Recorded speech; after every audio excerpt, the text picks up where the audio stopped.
हर बात में घुमा फिरा के पहले नहीं होते थे, सब कुछ मोदी जी के ज़माने में होते हैं, ये साबित करने के लिए मोदी जी ज़्यादा ध्यान देते हैं।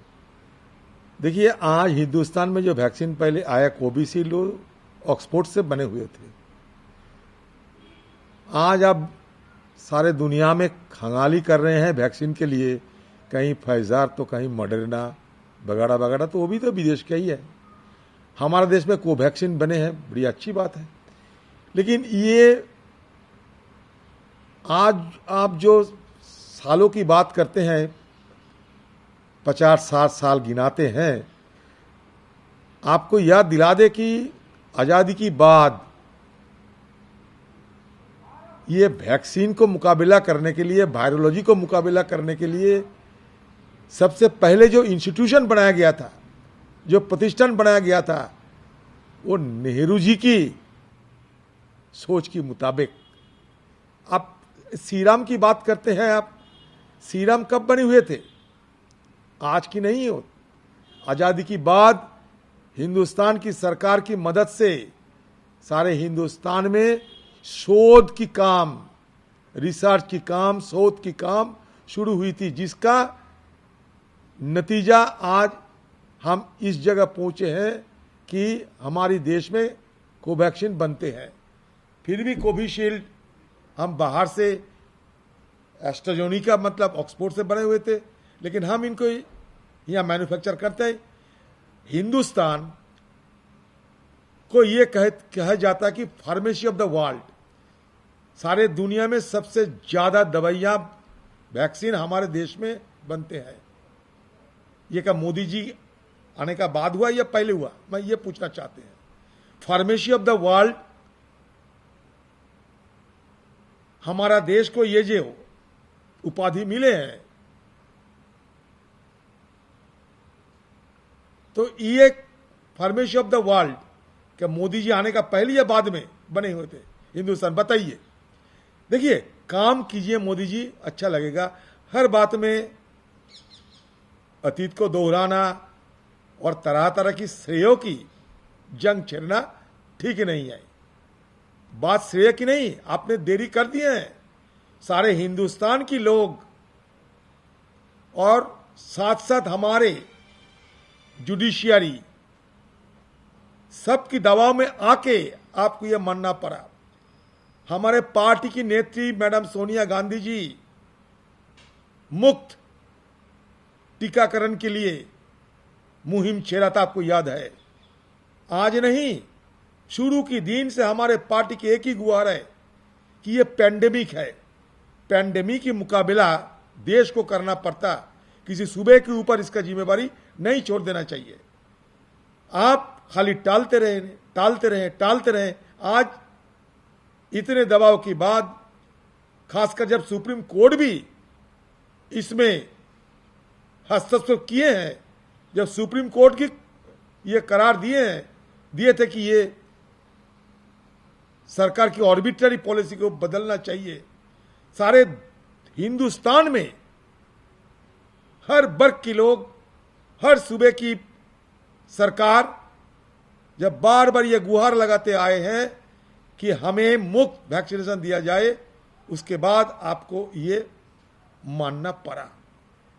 इसका मतलब ये है कि आप अपने मर्जी से नहीं, बल्कि दबाव के बदल चलते आपको आज इस निष्कर्ष लेने पड़ी। फिर भी हम जरूर ये कहूँगा, बेटर लेट देन नेवर। ना होने से अच्छा है कि कुछ होने वाला है। ये सरकार की जिम्मेवारी थे, ये जिम्मेवारी निभाने की आपका जो निर्णय था, वो बार बार आप सरकार को ये शरण में लाते तो ये तो पहले बोलना चाहिए था ना। सिर्फ 18 साल से नहीं, आपको और नीचे जाना पड़ेगा। दुनिया में ये भी चर्चा हो रहे हैं कि बच्चों को भी वैक्सीनेशन करना चाहिए, तो 18 में हम सीमित नहीं रह सकते, और भी हमें नीचे उतरना पड़ेगा। ये भी आपको याद रहना चाहिए। दूसरी बात,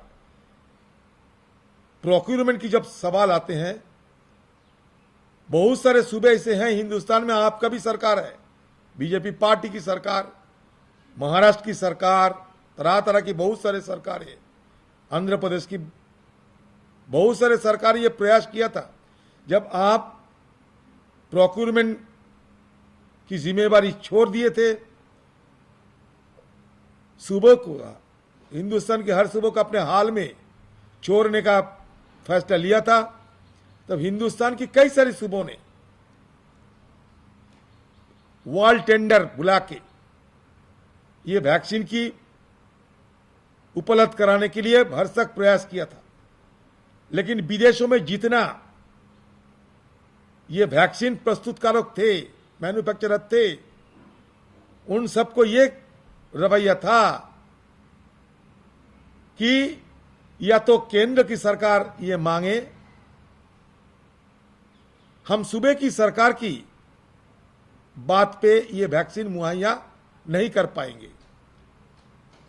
तो इसलिए सूबे की सरकार को कोर्ट की दरवाजा खटखटानी पड़ी। क्यों?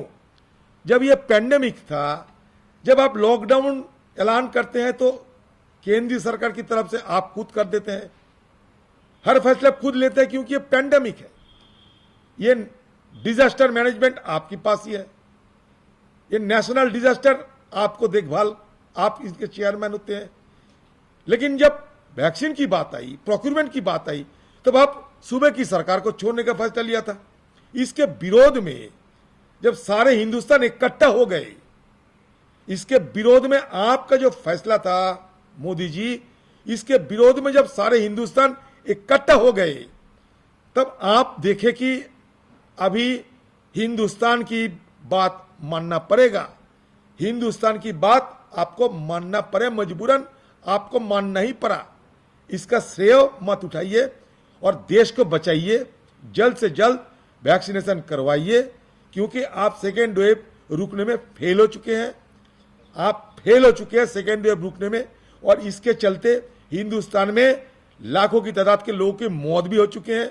आप जो पिछले गलतियां आपने जो किया था, उसको सुधारने की जरूरत है, उसके शिक्षा लेते हुए आप आगे की कदम सही ढंग से उठाइए।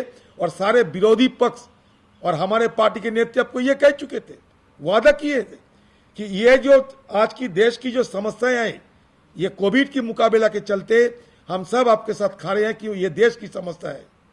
तो हम बराबर ये कहते हैं कि अगर जंग है तो ये जंग कोविड के खिलाफ हम सबको छेड़ना चाहिए, एक पार्टी दूसरे पार्टी के खिलाफ नहीं, बल्कि सारे कोविड के खिलाफ ये जंग छेड़ना चाहिए। इसमें हम चाहते हैं कि सरकार हम सबको साथ मिले, हम सब सरकार के साथ है इसमें। वो तो देखिए, ये हमारे मनमोहन जी की सरकार की जो फूड सिक्योरिटी कानून थे, उसका ही एक्सटेंशन है और तो कुछ नहीं।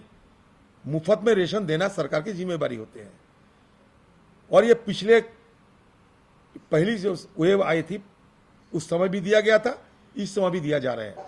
हम लोग का मांग कुछ अलग किस्म के है। मुफ्त रेशन तो मुहैया कराना चाहिए ही चाहिए।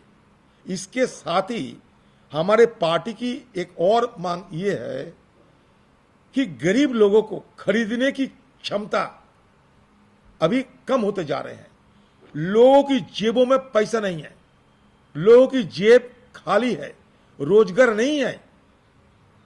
सारे हिंदुस्तान में बेरोजगार और बेतहाशा बढ़ रहे हैं, लोगों की जेब में पैसा नहीं है, खर्चा बाजार करने की पैसा नहीं है, खर्चा करने की धन नहीं है।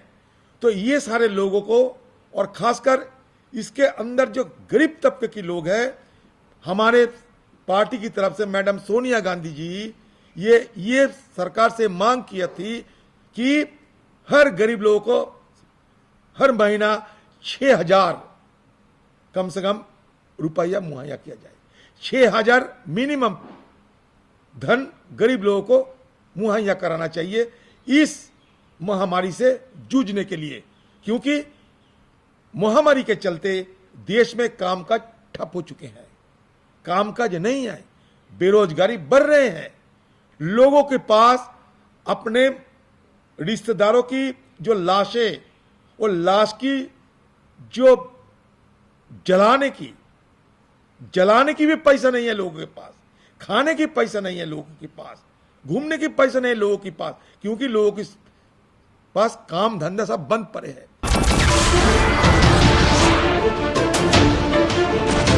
नमस्कार, मैं हूं मानक गुप्ता।